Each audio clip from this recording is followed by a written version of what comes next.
Harry Kane! Fucking come on, England! I've been waiting to do that all morning. Oh, how bloody good. Come on, England. Harry Kane, he's one of our own. Oh, mate. Honestly, this is fucking Sir Harry Kane's England now. Yeah, well, I mean, was there anyone else there? Was there anyone else there? Who, like...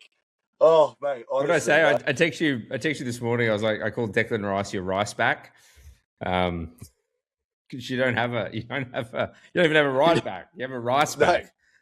Jesus, I love the idea that we chose the guy who's been pretty average for a team that's finished 17th in the league a couple of times in a row now over a guy that plays for Real Madrid. Yeah. Yeah, Trent Alexander-Arnold just sitting at home playing with his thumbs. Yeah, mate, Trent, Lewis Hall, plenty. All these players. Mate, give Kyle Walker a run. I saw Wayne Rooney said that. Give Kyle Walker a run. Put him back out there. Mate, it's like, he had a chance as well after Livramento went. And you're there like, we'll take Chalobah. Yeah, we'll take another centre-back. We're kind of short. No. Well, I thought it was wild too. I saw that he said it was Harry Maguire on The Rest is Football, and he was like, Trevor Chalobah got told if there are any injuries defensively, he was next up, which I was like, makes no sense. I'm like, it didn't matter who was getting injured. He was always getting the call. He was told, be ready, your next man up. But it's like, if you lose a right back, why don't go get anyway? Yeah, mate, it's pretty. Yeah, there's multiple positions in the defensive setup, the defensive scheme. Oh, mate, absolutely. But I would take it 2-1. Like we did this last time round as well. My brother texted me being like, "Mate, I was literally about 20 minutes away from wanting Gareth Southgate back for a second." Have you watched that like soap opera documentary thing? Have you watched that about this Dear England? Yeah, actually, have you watched it? It is really okay. Good, I haven't seen it. Rafe, what's it? It's not Rafe. Ralph Fiennes. It's who's mate. If they got Ralph Fiennes, Joseph Fiennes, another Fiennes. But he looks so much like him. It's like bizarre. Are they related? Sounds as well. Yeah. They're all part of the Fiennes family, like that. They're all like cousins and siblings and stuff. I didn't know that he had famous siblings. So that one that plays Southgate, his brother is Ray Fiennes, who plays like Voldemort. Yeah, well, Ray Fiennes. I know he's quite famous in Australia because he's permanently banned from Qantas flights because he fucked a flight attendant in the toilet on a plane. What? Ray Fiennes? He's like, I thought he was like notoriously one of the most like boring people in the world. No, apparently like he's a bit of a wild one. He also like leaves his he's hooked up with people on sets and he just leaves his like door or van or whatever it is open and just I don't know what he's like these days. But that's such a Voldemort move, that, isn't it? Yeah, just oh god, everywhere, all over them. Him and his big old Nagini just throwing it about. Yeah, famous in Australia for getting kicked off a flight for joining the Mile High Club. So shout out to old Ralphie. I just know Voldemort, and he's obviously been in loads of amazing roles, but Voldemort and in Bruges are the two that are in my head. Yeah. I was like, it's an inanimate fucking object. I think James Bond, when I think of him as well. The recent ones, he replaced M, which was like pretty hard to do when you're replacing Dame Judi Dench. Yeah, keep him in there as well. I hope he stays in. That'd be pretty good little take on that. I do love when they keep like some of the older like people and there's the new James in it. So I don't mind him. I'd actually keep him in it if that's all right. We got a big show on the way before we get to England. We didn't even do the intro last time, so we should do it this time. Welcome to Sidebar Sports. Mate, the place for those sidebar conversations with mates. Bit of sport. A little bit of culture. And a whole lot of nonsense. There we go. Get into it. Look, I mean, so much coming up. We've got a lot of good stuff here. We're going to try and not do as much takes on sport because we know there's a lot of people talking about it. Try and do the fun stuff. We've got football. We've got a bit of Wimbledon. Got maybe a little bit of cricket, rugby league take in there, some basketball as well. And I'll finally settle the debate, who's having a better career, LeBron James or Meredith Grey from Grey's Anatomy. And Connor's going to touch on some of the best shows and movies for the first 6 months of the year. as well. But yeah, back to England, Con. What are your thoughts? You're the British bloke on this podcast, so mate, you take it away.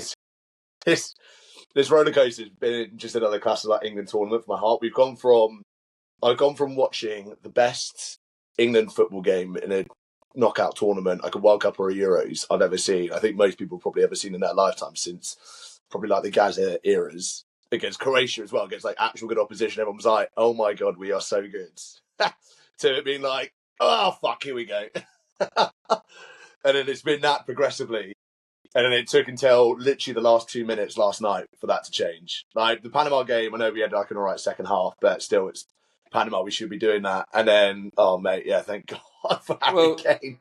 Yeah, thank the King, your Lord and Savior. Yeah, thank God for Harry Kane. Thank God for Bayern Munich and the Bundesliga for being a slightly more shit than the Premier League, so we can chill out a bit more and actually be fit during tournaments.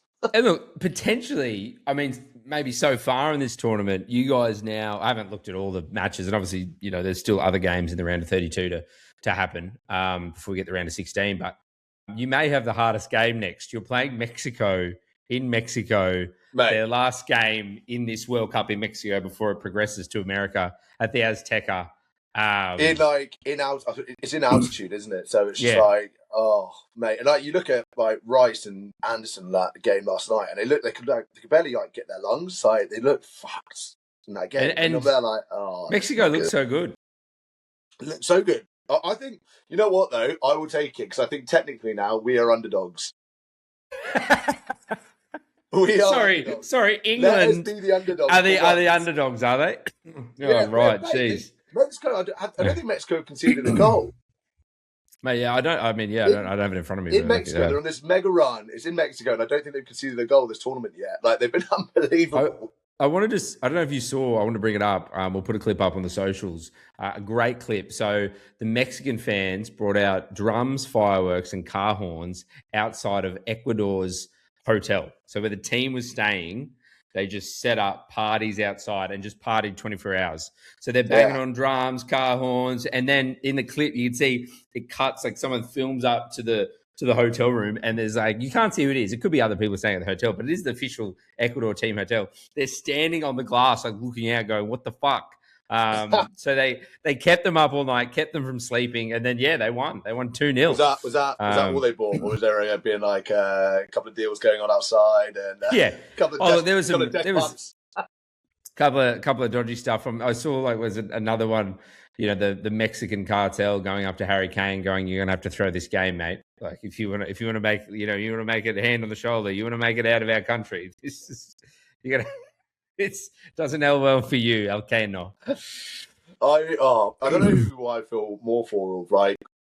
Like the England players are having to try and get out of Mexico after this, or the Mexican players if they maybe lose. Yeah, well, because you're in Mexico. Oh, it's just a great game. It's just an absolute great game. I think it's pretty like live from the line. Who's in more danger here? Probably. I'd probably say the Mexican team if they lost in Mexico at the Azteca. Mexico are the only team. I did trivia last night with my mum and my partner, and one of the questions was... questions? Yeah, it was. It was what country has hosted the most amount of World Cups with 3? It's Mexico. 3. It's Mexico. Yeah. This is the third. This is the third one. Yeah. So obviously proud football nation, third time hosting the World Cup. No one else has done it. But if they lost there, I wouldn't want to be those players. Like I don't think Mexico would be happy. Did you know? Wait, hold on. Did you know the answer to that? Yes, I did. I got it. I got Mexico. Why did you know that? Because you're part Mexican. I enjoy tacos. Oh no! Because I asked that same question on our London edition podcast. Oh, there you go. Maybe I heard it when I was having to listen back to it. I nearly went the US because I was like, I knew the US had hosted in the 90s and then this one as well. Yeah, and I was like, no, Mexico's hosted twice. So there's a load of people that have had 2. There's like 10 countries that have hosted it twice, and then Mexico's the first one that's done 3, which is pretty awesome. Look, a lot of upsets, a lot of great things. I know Twitter's now X or whatever, but I still have an absolute soft spot for it. I don't post on it. It's not something I do, but I sit there and scroll and get around stuff, and it's great for live commentary and when things are happening, and possibly one of the greatest tweets of the World Cup so far. And there's been some good ones. But it's Leonardo DiCaprio, and it's Japan and Germany eliminated on the same day. Last time this happened was 1945. And then even better, someone comments and goes, and Italy was already nowhere in the picture. Nowhere to be seen. This is for those that don't know, like, it's absolutely amazing. I've got to put my DiCaprio memes. The DiCaprio memes, but like, just for those playing along, World War II, Nazi Germany, Imperial Japan were eliminated, obviously, at the end of the war. But Italy was one of the three main Axis powers originally. So Germany, Japan, and Italy. But Italy switched sides. So much like this World Cup, they didn't switch sides. They switched out. They went, we don't want to be there. So yeah, they were out of it. And then Germany and Japan eliminated. Just it's no painful, notes. Isn't it? People are so funny. I've got a kind of bit of like other fun little, like, I think it's a nice caveat to a nice bit more like World War II trivia. I don't know if you've been following some of the historians that have been doing some stuff around. There's always history in football matches, and the other one in that, which you kind of got on there, is Germany and Paraguay. And I don't know if you've seen the history around this of basically Germany. So Paraguay v Germany. So in 1887, two Germans, a couple, went to Paraguay to set up the first Aryan colony. And the wife of which was the philosopher Nietzsche's sister. Naturally, he was horrified and cut her off from the family after this. The colony kind of fizzled out during this time, but it was still there. It was just kind of, there wasn't really too much going on. But naturally, it planted a flag that Paraguay was home for sort of German extremists, aka what ended up becoming Nazis as the years went by. 1954, Alfredo Stroessner, who was actually the child of immigrants from Bavaria that kind of moved to Paraguay, came to power and was one of the most sort of like brutal military sort of dictators for like 35 odd years. And it basically opened up the door to Nazis fleeing Germany post World War II. And he even gave citizenship to the likes of Joseph Mengele, also known as the Angel of Death, because of his work at Auschwitz. They never found Mengele. They never gave him up. And Nueva Germania is actually still there. Isn't it? I thought that was like Argentina, or was it Paraguay no, as well? Paraguay. Yeah, they Argentina. They never gave them up. They're all Argentina's bad as well. Yeah, they got a huge German population. I keep seeing people put a little toothbrush mustache on Messi in clips and stuff. Yeah. But this is like the weather in Germania, which basically means New Germany. But yeah, it's like a town now still in Paraguay, this sort of like Aryan town. And it's just like, everyone was there, like, all the historians were kicking off on social media being like, you guys. That's good stuff. Well, yeah, I mean, you're through. So England's through. You play Mexico, the Aztecs. That'll be a great game. I think it's just awful for you as well, isn't it? It's like 1 a.m. because you're like, Connor's in London. It's 1 a.m. your time over there. 1 a.m. Right? Monday morning. Yeah. Yeah. I mean, wild. Tuchel's basically called for like schools to let kids have the day off. Oh, really? They're like, it's the World Cup, guys. Yeah. Basically, basically been encouraging parents, but. Yeah, it'll be 1 a.m. for us, I think. Obviously, I mean, everyone's going to either stay up for it, wake up for it, whatever they want to go, whatever strategy they want to go for. But, mate, what a round of 32. You know what? For the first round of 32, it's been thoroughly enjoyable. I was listening to some people and they were like, it's a great comp. This is like one of the Americanisms for it. But this is really similar to when it kind of March Madness, or when it gets to round of 32. And this is when shit really kicks off and you're there like, all right, group stages are done. You have a bit of fun in that. But Germany out, Netherlands out, and I was like, this is absolutely mental. I know Morocco are a pretty good team, but they were like, a lot of people had the Dutch town as one of their favourites, but Morocco are very, very good sides. And then not to mention, it's not so much an upset, but a team just getting upset is Uruguay. And then did you see as well after that apparently Uruguay's governing body apparently cancelled their return charter, forcing players and staff to return home on commercial flights. I didn't see that. They were so angry. Get your own way home. They're trying to claim that they never had a return charter now, apparently, but apparently they're like, fuck you guys. This is what you get. Well, I mean, we, Australia, still haven't played our round of 32 game. We've obviously got Egypt here in Australia at 4 a.m. on Saturday morning. And I don't know if you've seen this, Conor, but they've changed some of the laws. So in New South Wales and Victoria, both premiers have changed the liquor licenses so venues can stay open overnight. So what? Yes, Chris Mims. Yeah, so what some of them had done, like previous games that were early, it was like venues had to shut, but then they were able to reopen early and serve alcohol because obviously their liquor license didn't usually cover that morning time, right? It was like 10 a.m. or 11 or 12, whatever it was. So they went, yeah, you can have one for early. Now they've changed it just for Queensland and Victoria. For New South Wales and Victoria. Both premiers just went free for all, just for one night only. So for this Friday night, every venue essentially in New South Wales and Victoria, it's different in I think Queensland, you had to apply. I was about to say, but not you, Queensland. You crazy fucks. Yeah. Well, also, I don't know if you saw this week, a study came out of who drinks the most beer in Australia by state, and it's just Queensland number one. Like there's a gap. But then it's like New South Wales, Victoria. So they don't trust Queensland. They went, no. How big's this gap? Yeah. So like, it's not huge, but Queensland, the venue shut at 1 a.m., but it's like, well, you can open up at 3, but you need to have a couple of hours. You know, when you like get to a club, you get kicked out or you don't get in. It's like, mate, just go away for an hour, come back and try again later. That's Queensland. Sober up, then come back. I don't know. I think I tried to find a little bit elsewhere. WA, SA, Tassie, ACT, NT. Again, venues can apply for an extended hours thing as well. But again, WA is obviously, I think it's like 1 or 2 a.m. because of the time difference as well. So they're all families anyway over there. Yeah.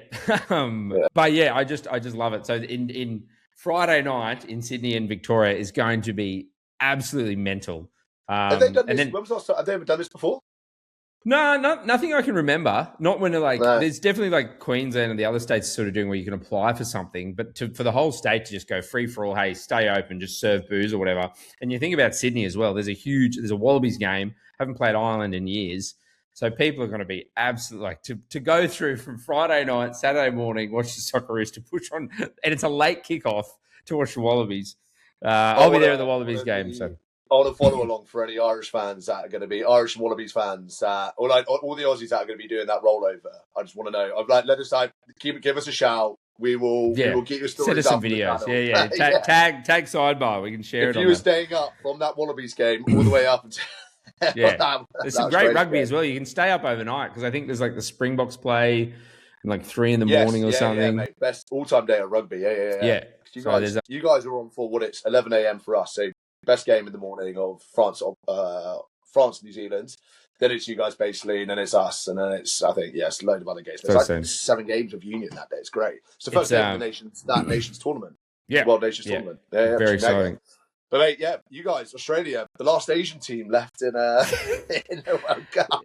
Yeah, I uploaded a clip of I remember today because I've seen other people upload them. You sent me one, but I remember this clip of Hugh Jackman being on this like Japanese show, and he's just like looking around all these Asians. He's going, "What's going on?" So I put that up. But yes, someone already I uploaded it on Sidebar, and someone said, "No, you play in Oceania." And I was like, we haven't played in fucking Oceania in years, mate. Fuck, people love the Asian Cup. Yeah, no, we play in the Asian Cup. We've won the Asian Cup, by the way. Yeah. But anyway, everyone. My favourite one's been the Tom Cruise one, The Last Samurai.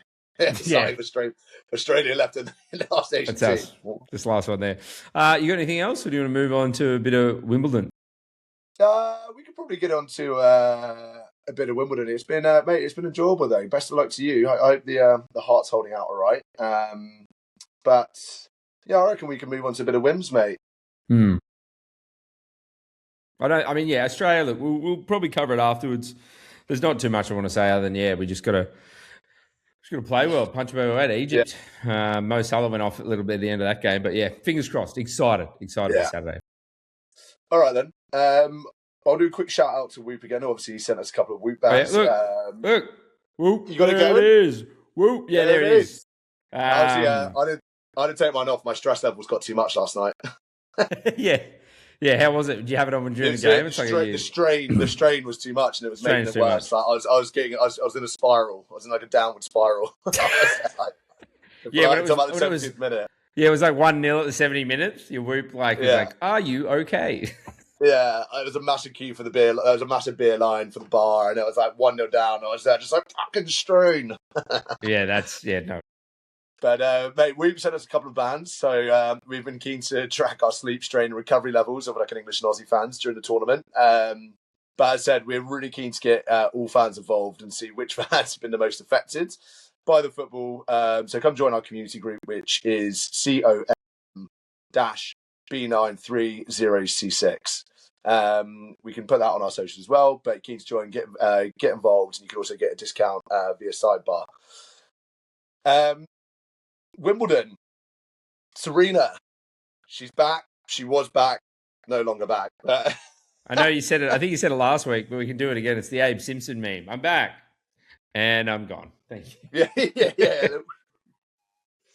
Oh mate, it was such a shame she's gone. Fucking Australia, you guys go away. You're just ruining it for everyone again. What's her name? Maya Joint. Go away. Yeah, I'm sure you're gonna have a great career. Just let us have this one. We're nearly if she'd won that as well, she'd have leveled Margaret Court, another Aussie. I was there just like, this is going to be perfect. It's like an Aussie losing, and then she's on her way to taking away another Aussie record. So, no, mate, how mega was it? An Aussie won, and an Aussie still has a record. Yeah, 24.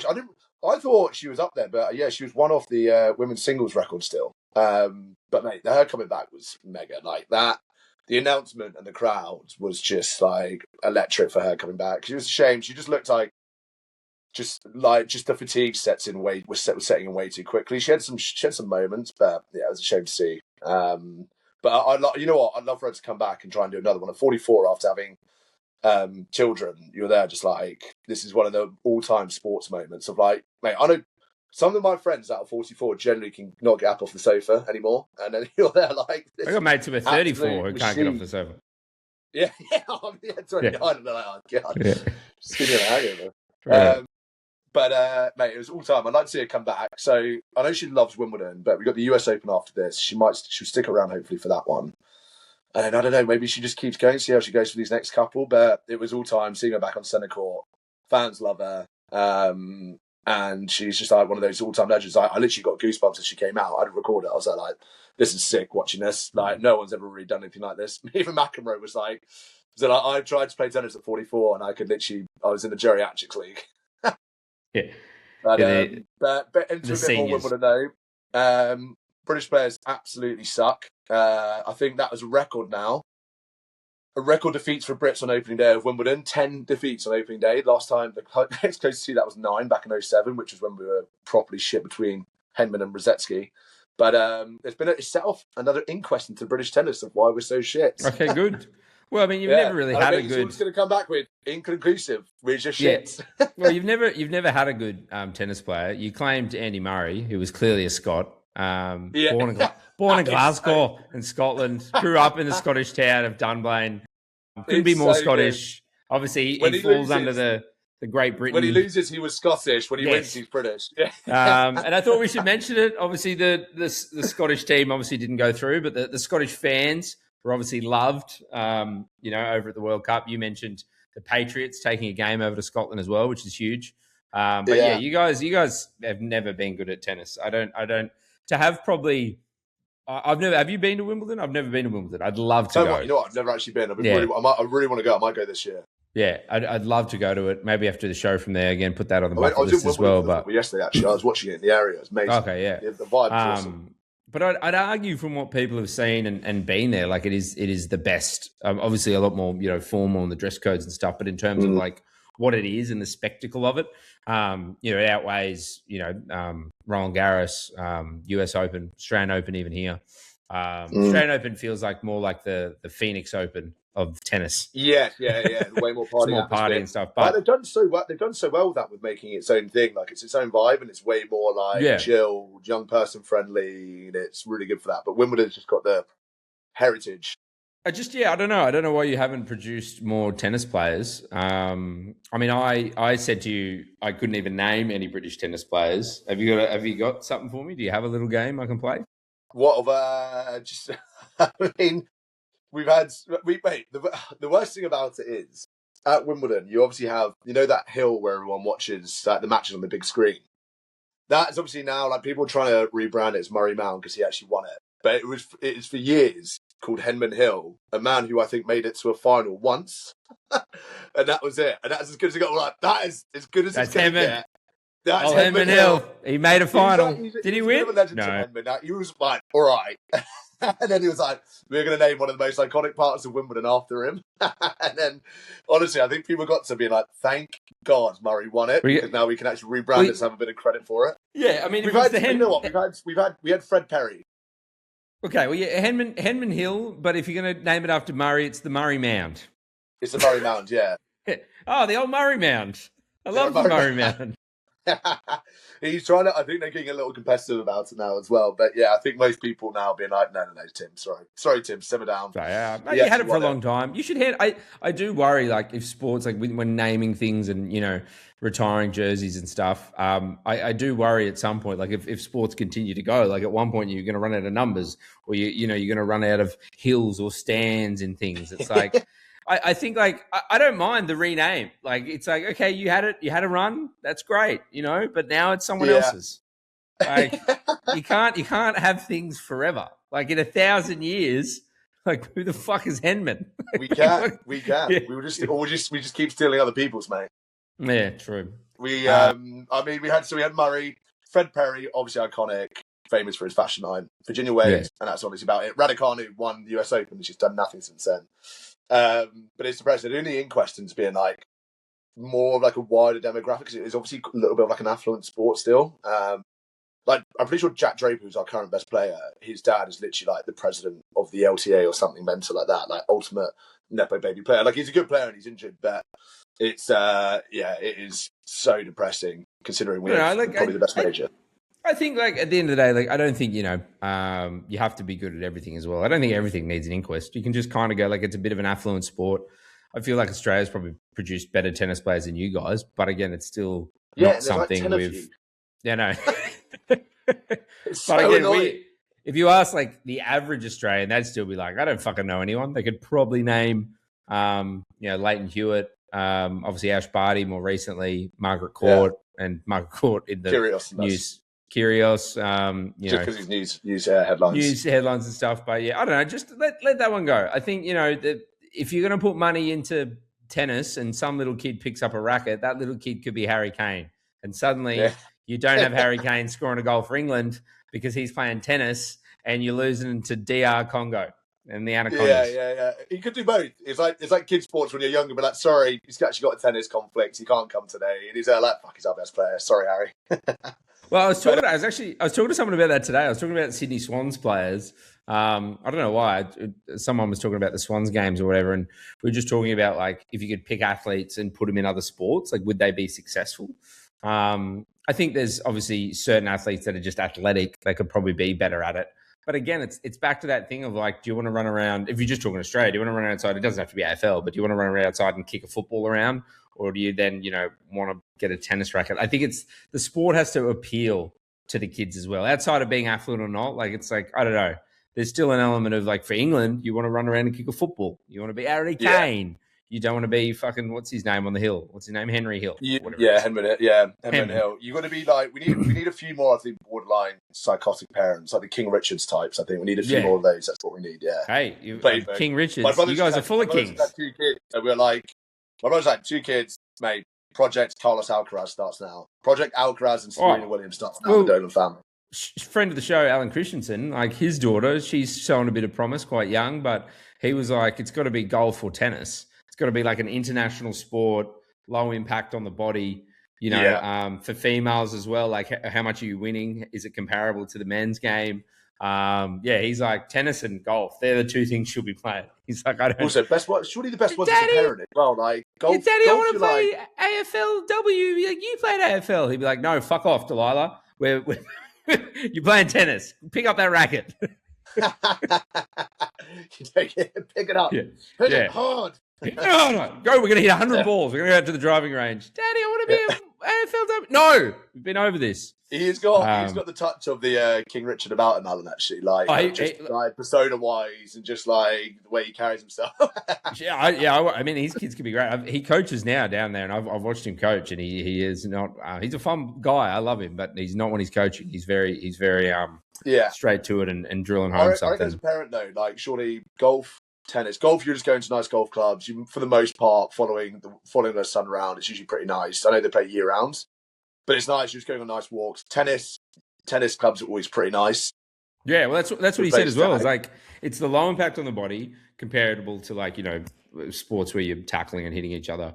And then he said it's like career longevity. You can play tennis. We just talked about not all, but obviously Serena's playing 44. Golf, there's obviously seniors tours and whatever. The money, again, comparable for women. He's talking about his daughter, Delilah. And then also he was like, my lifestyle. He's like, I like playing golf, so I can go to golf courses. My daughter gets me into some nice ones around the world. And he's like, and I get to sit in tennis clubs around the world and, drink some Pims. So I think as a parent, they're two great choices, whether you have a boy or a girl, tennis or golf. Don't put your kid in sport unless you're Harry Kane's parents. Rugby, I was there you look back at it now, you're there like pissing rain for the most part in the UK, and I was there like, my dad probably usually hungover. You're there like, God, how did you put up with that shit? So you don't, you didn't. What do you want to do now? We didn't have the game. We didn't prep the game, did we? We're going to do a little game. We can do it another time.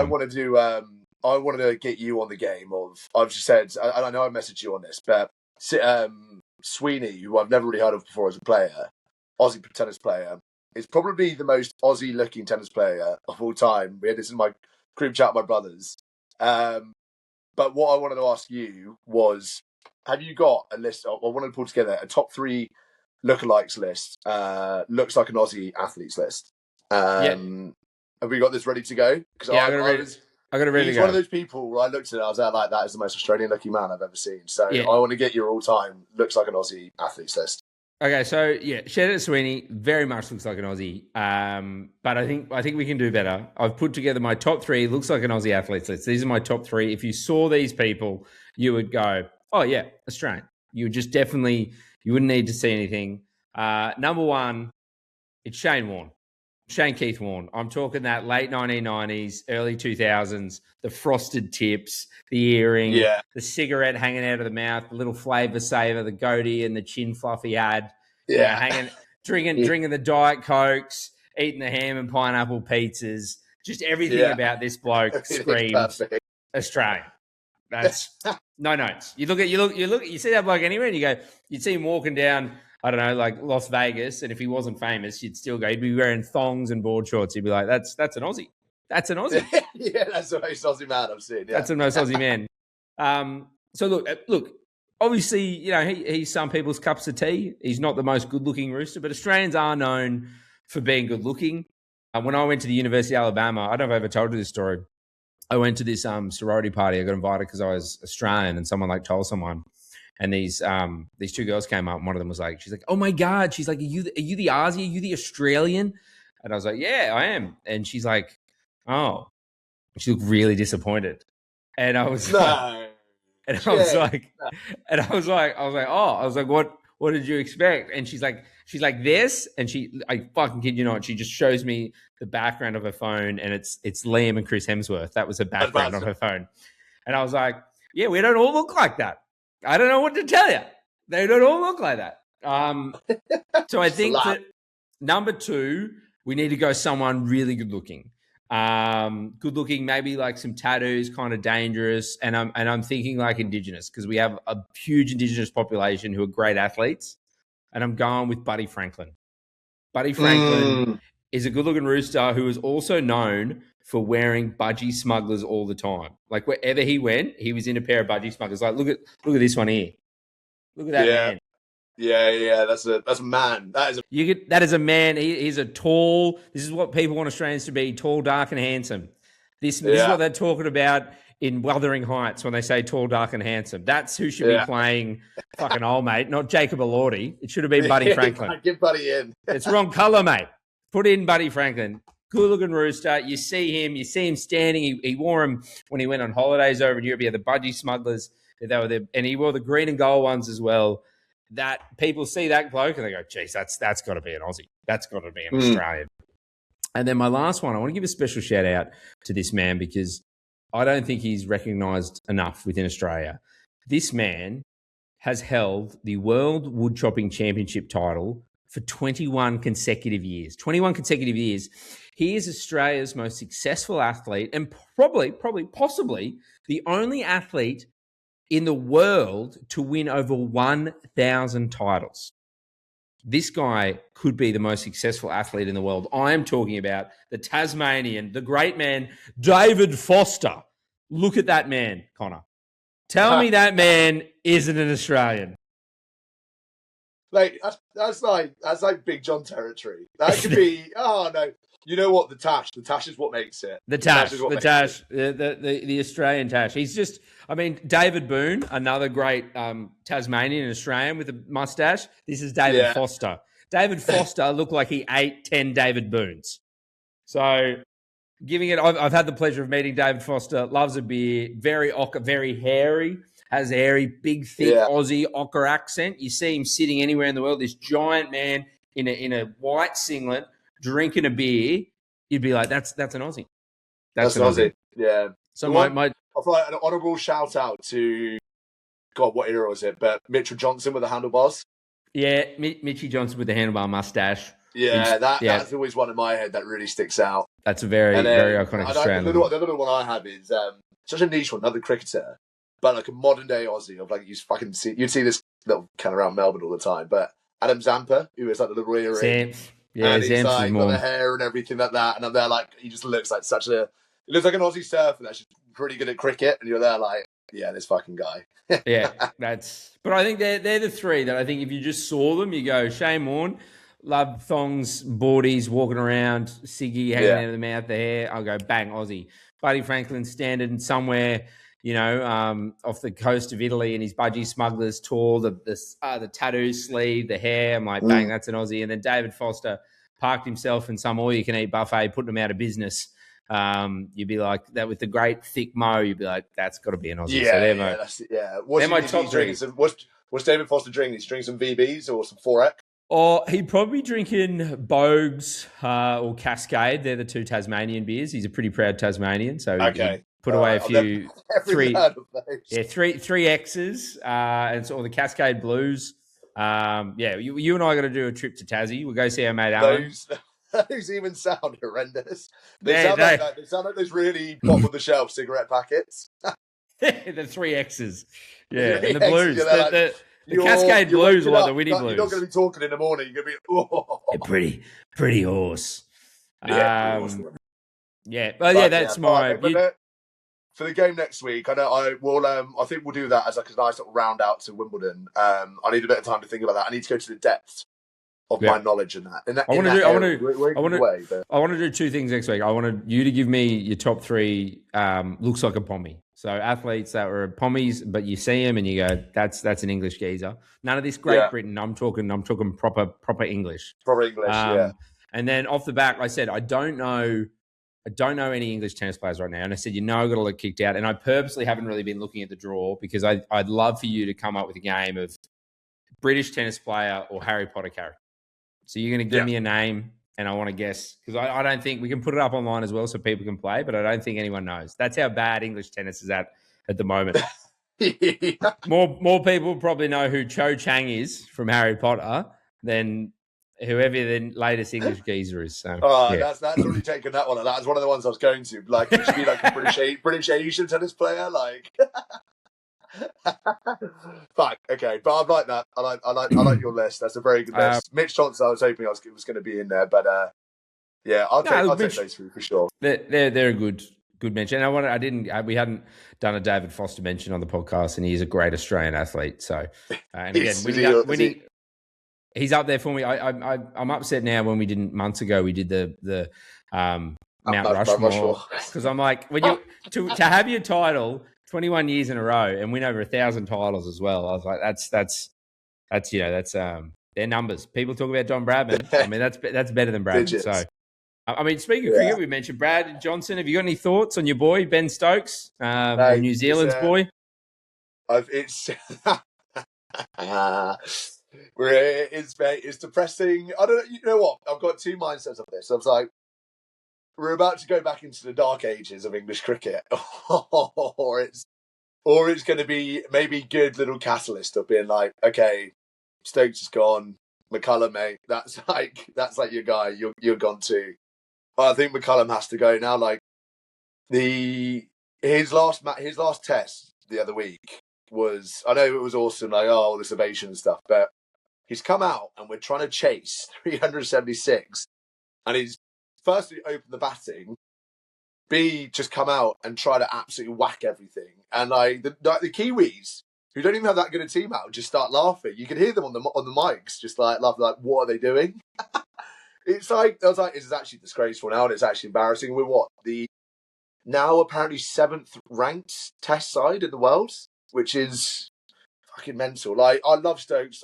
He gave me some of probably my best cricket memories. Other than that sort of that 09 Ashes team when I did you guys. But Stokes. It's right, yeah, it's 09. That's a long time. We're nearly 2029.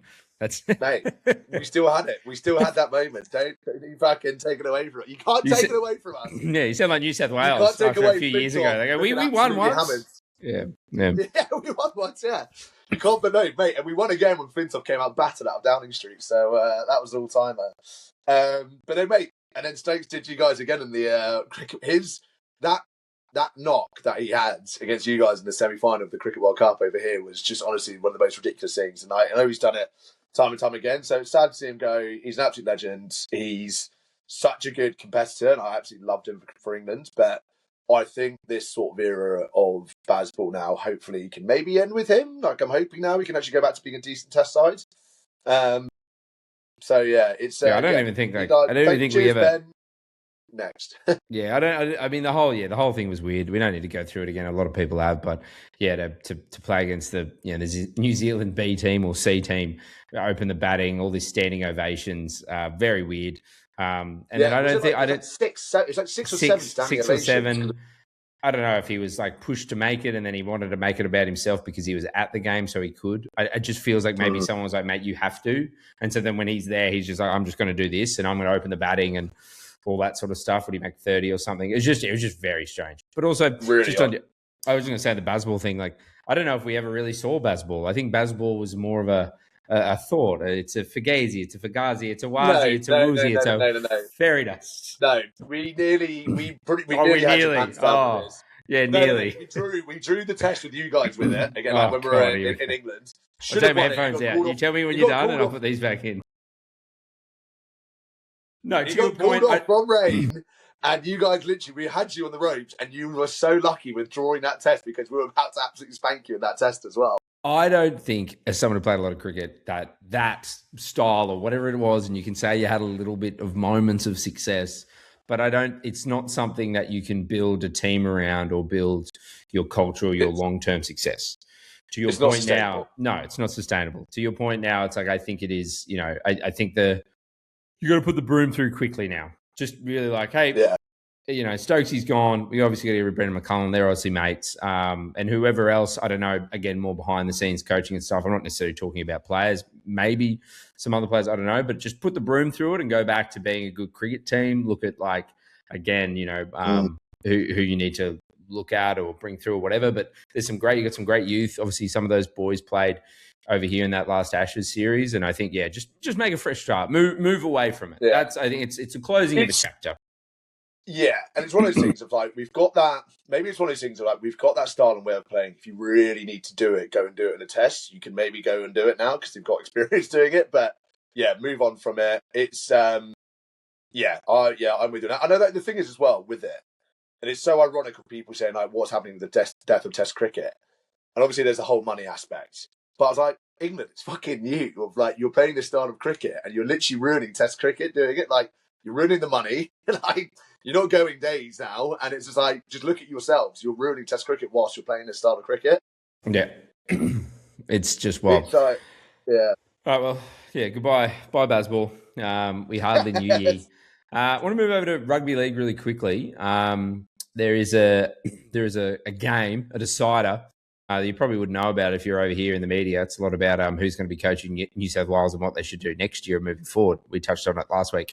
But I just wanted there is a lot of commentary about how New South Wales went up, again, only a couple of years ago, and one up here, one at Suncorp, and beat Queensland. And it did cause the death of Dale Cherry Evans. I don't think he played again for Queensland after that. They were like, talking about old fellas, old Stokesy, DCE. It's that Kane, Kane that comes out on stage and just pulls you off. But I did that team. I'm just really going to do this really quickly. That team that came up to Queensland and won, and I'm going up to the game with Tui's as well. Look at it here. You're going to love this, Conor. I'm going to say it on the podcast. This is exclusive for our listeners. I don't even know if I can, but I'm going to say it. Tui's are bringing up a Trojan stag to Queensland. So they've made this big wooden horse, but the emblem of Tui's is a stag, and they're going to wheel it into a Queensland pub, and then the bottom's going to drop out of it, and all these New South Wales fans are going to come out of it. That is good. That is very good. That's very good. So they've built this thing. They're going to wheel it into the car park of this very iconic pub near Suncorp Stadium, and all these Blues fans are going to come out. Just great. Obviously, the Odyssey's coming out soon as well. Just the only issue with that, it's not the first time someone's seen a Trojan horse come in. Yeah, I know. Just lock it up and set it alight. Yeah, no. Don't let that in. But yeah, I've got these two teams. So there's 9 players that played in that game. I think the big difference as well is the coach. It was a different coach. It was Madge Maguire, who has had a lot of success at multiple clubs he's been to, including with the Broncos, winning last year. But 9 players. Bradman Best, Stephen Crichton, centers were there. Mitchell Moses, he was there, but he was playing halfback. He moved to 5'8".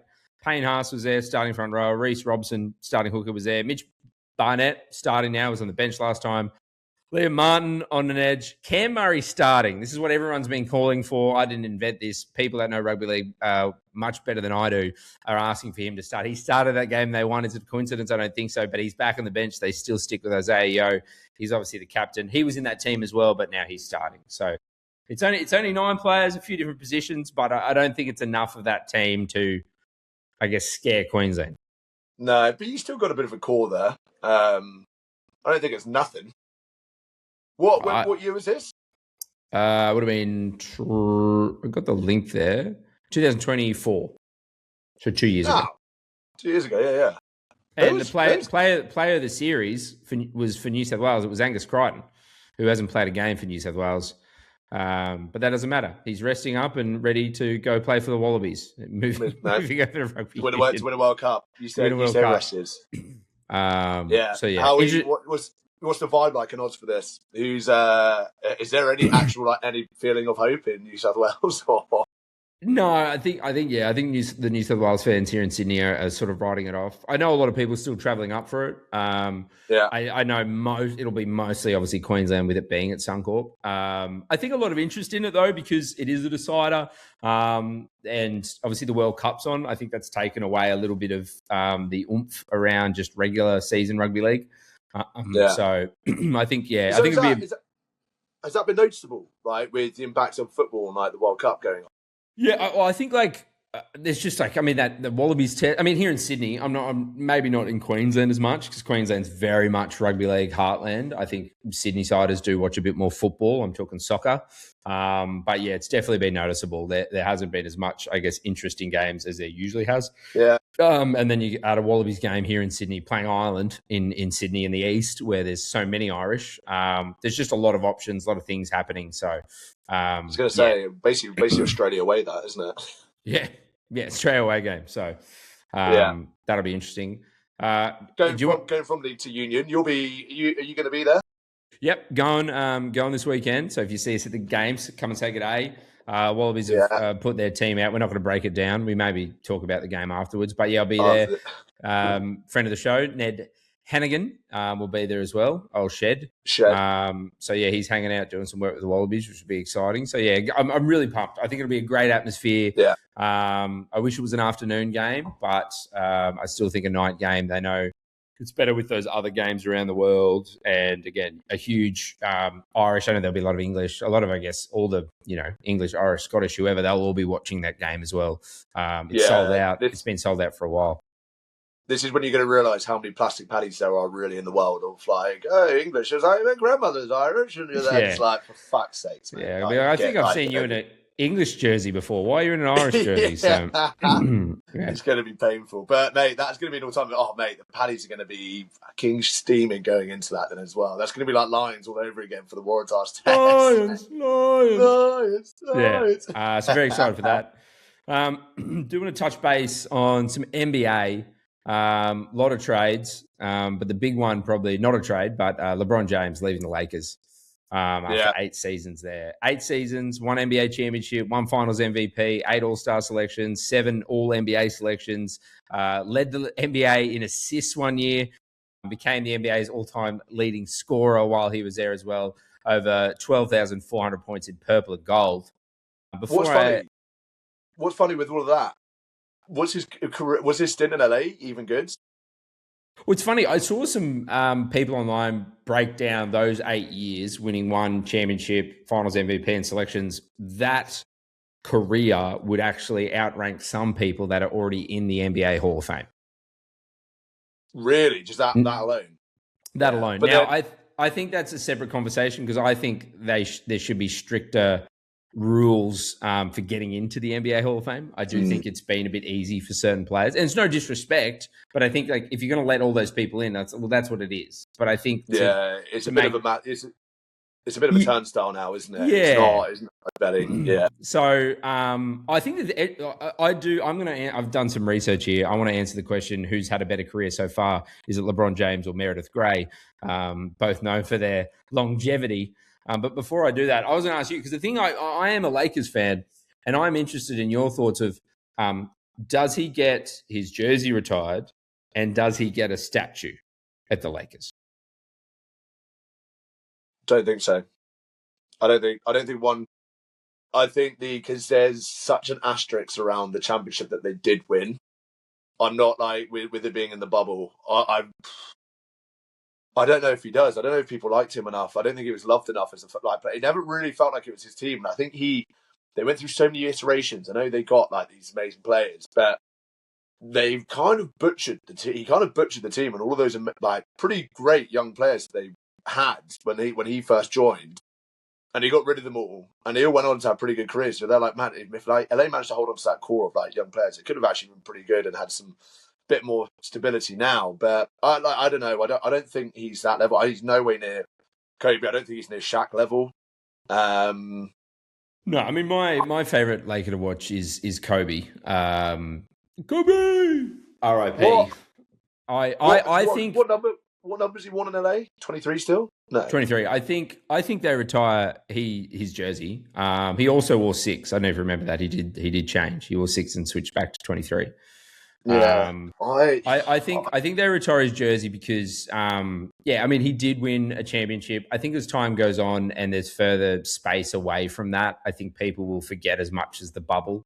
I think at the end of the day, I've always said this. I know I'm a Lakers fan, so I should clarify that, but I think that someone had to win it. I understand that it's, it was a shortened season. It was not, the regular thing. But at the end of the day, someone had to win it, and they went and did. I think as time goes on, they'll just look back at it as like, oh, yeah, that was just a bit different. I think we have that recency thing, and we just all remember our lives. Like, everything stood still. Like, we're all sitting at home sort of watching this thing. There was crowds in the, the background with screens. So I thought that was a bit strange. But I also think, like, he did, like, there was a while, there was a young core of players. I mentioned Josh Hart was one of my guys that I really liked. Again, we mentioned that the other week. I love Josh Hart because he was a Chelsea fan as well. But, I'm so happy for him, obviously winning a chip with New York. But, I think that could also be a slide on LeBron. He's done that everywhere he's gone, remember? Like, he went to the Heat and they sort of had to get rid of everyone to obviously bring in Bosch and just a bunch of veterans. And then he went to Cleveland and they traded the number 1 pick, which is Anthony Wiggins, I believe, to bring in Kevin Love. So he's kind of done that everywhere he's gone. I mean, the argument can be made that they'll do it again. He's going and hanging out with the oldest of the old peoples to next. But I don't, as a Lakers fan, I don't want him to have a statue. I'm happy with him retiring the jersey. I think as well, what he did for the Lakers as well, there was, yes, it was a young core, but there was, the Robert Sacre era and, some players that necessarily weren't great sort of, after Kobe sort of retired and did bring a bit of relevance back to the Lakers. And I think you look at like, the Miami Heat fucking retired Michael Jordan's number. Remember? Like that's why LeBron couldn't wear 23. Michael Jordan never played at the Miami Heat. They retired his jersey. I think the Lakers will do it. Jordan's? What? Yeah. Yeah. Why did you know that? Retire Jordan's number? because he was just such a legend of the league. I think another team might Surely have done not. That can't be. That surely what not. other teams retired Michael Jordan's number? Yep. Beside the Chicago Bulls, the only other team to retire Michael Jordan's number is the Miami Heat. The Heat retired his iconic 23 jersey on April 11th, 2003 as a tribute to his legendary career, even though Jordan never played for the franchise. That is... Wait, what year was that? 2003. That is such a... Fuck me, we have no history. That's going to go... We have nothing to hold on to here. So we're going to retire some other guy who was awesome. What were you saying earlier? Old mate with the heel at Wimbledon. At least he went to a final. Michael Jordan didn't even play for the Heat. Yeah, he played against you guys, and you're there like, man, you're really good. We're going to retire your number. Yeah, it's one of my favorite. I didn't even know that. Yeah, it's one of my favorite NBA facts, that one. But yeah, I just think because who he is and what he'll mean to the league, he broke the scoring record, obviously, from Kareem in the Lakers jersey. I think they'll retire it. I'm happy with them doing it. It gives them a tie to him as well. He is a legend of the game. I just wouldn't feel comfortable with the statue. I just feel very icky. It'd give me the ick. I'd be like, guys, come on. He can give him a statue. I think Cleveland will give him a statue for him, obviously being from there as well. The Cleveland and Miami thing, I'm there like, yes, you obviously both won multiple titles. Their history wasn't amazing. He's from Cleveland. He came in, sorted out, they did that whole Miami thing, which is like the most iconic era they've ever had. But I'm like, Lakers just have such a golden, rich history, and they have so many players where they've had so many shirts retired now. Like they're gonna run out of fucking shirts. That's what I remember. I just said earlier. Like when we're retiring numbers and stuff. Like at some point, I know they've talked about in the NFL is like unretiring jerseys. It's like you can't keep retiring numbers. I'm actually okay with like having I think you should have your jersey in the rafters, but at some point you're probably going to have to unretire the number. Like, you go at some point, like, but yeah, as a Lakers fan, I'm okay with him having a jersey. I just don't want to, because again, I guess of his standing within the game, breaking the scoring record with the Lakers, winning that chip and whatever, finals MVP, I said all that other stuff. But yeah, I just think that would be, the best thing. I think they should start unretiring them, and then whilst those players are still alive, they should have approvals to unretire it. No. They should have approval on who gets to wear that jersey. Well, you see, like Michael Irvin was like, he's always loved not having his jersey retired for the Cowboys because he's like, whoever wears my jersey, they'll go, Michael Irvin would have made that catch. He would have scored that touchdown. He's like, he goes, they just compare him to me, and he goes, I'm the greatest. He's like, CeeDee Lamb dropped that. Michael Irvin wouldn't have dropped that catch. He's like, I like him wearing my jersey. Because he goes, you don't wear it as good as me. So, look, I want a bit of research I did between, again, the two GOATs of my time, because that's what Sidebar's about, right, guys? It's sports, culture, and it's nonsense. And what I'm about to give you is all three of those things. LeBron's resume is ridiculous, but so is Meredith Grey's. But let's start with LeBron, who's had the better career so far, because they're both still going. LeBron's going to play with another NBA team, and Meredith Grey's still at Grey's Anatomy somehow.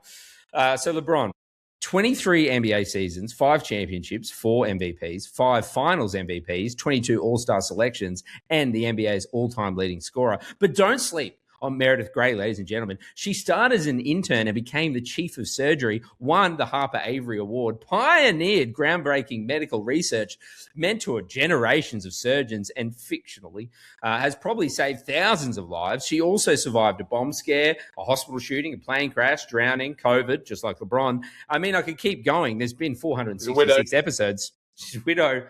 Now, currently, this is where it matters. 22 seasons of Meredith Grey on Grey's Anatomy, but we have 23 seasons of LeBron James in the NBA because he has one more season and he's still going to keep going. I've got to give it to LeBron James, ladies and gentlemen. But I must say, if Meredith keeps having this run, she could take the crown from him. She could snatch that back. She could say, hey, King, guess what? I'm the queen. So right now it's the LeBron, but maybe in the future it could be Meredith Grey. Could be Meredith Grey. I think, you know what? My counter to this. Okay, I like it. We're going to count it. All right. How it is. How many surgeons are there in the US? So we've got well over 100,000 active surgeons. How many players in the NBA? In the NBA. And then we've got 450 active players. And she's won a Harper Avery Award, which is groundbreaking innovation against hundreds of other thousands of surgeons. That alone, I would say Meredith Grey is better than LeBron James. Okay, but how many people play basketball in America? 26 to 29 million Americans, age 6 or older. Study science. How many people have fallen over and skinned their knee? Yeah. All right, if we wind this out to doctors, how many doctors? How many doctors? All right. Well, next week, if you want to bring another athlete v fictional character next week, I'm happy for you to bring the debate. If you want to do a little comp next week, we'll get one lined up. Yeah. We can get one lined up. Now, look, we are wrapping up there. Unless there's anything else you want to cover, we want to come back and do a separate episode for Culturally Uncultured. We just want to keep them a little separate. Obviously, they'll bleed over into each other. We love that, but we want to try and upload a couple of episodes a week. There'll always be a little bit of both in each. But again, if you just want to learn more about, TVs and movies and music and all that sort of stuff, a couple of dad jokes in the end there, we'll throw that over there. But we'll wind it up here unless there's anything else, Con, that you want to finish up with. No, we're all good. We're all good?